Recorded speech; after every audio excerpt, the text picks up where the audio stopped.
Niambie baby. Unakumbuka nilikuwa dessert ndapo? Ndio. Unajua unifurahisha afu sikutegemea kama utakuwa hivyo. Kawaida. Sio kawaida.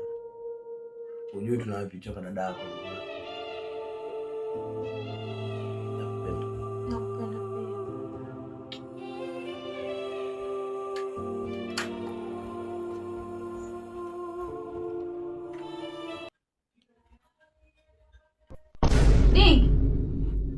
Sasa umesikia mtoto?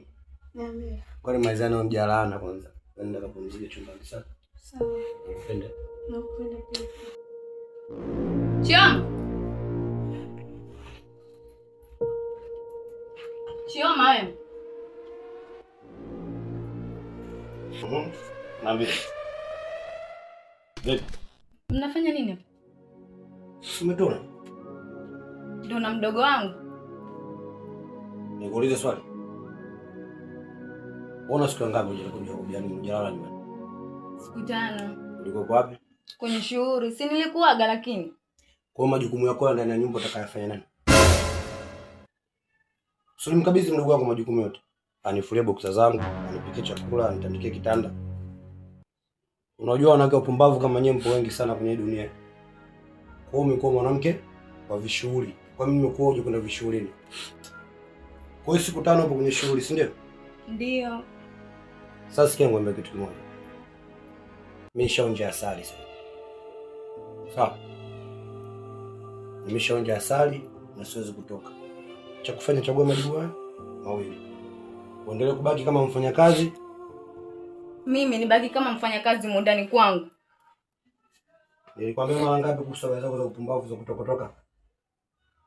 Hivi mwanamke mwenye akili timamu anaweza kaondoka siku 5 kwenda kwenye shule kumwacha mwanamke ndani?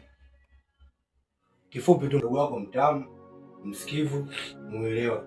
Kwa mishaonja asali mamangu. Enjoy your day. Dingi, ndio unanifanyia mimi hivi. Dingi.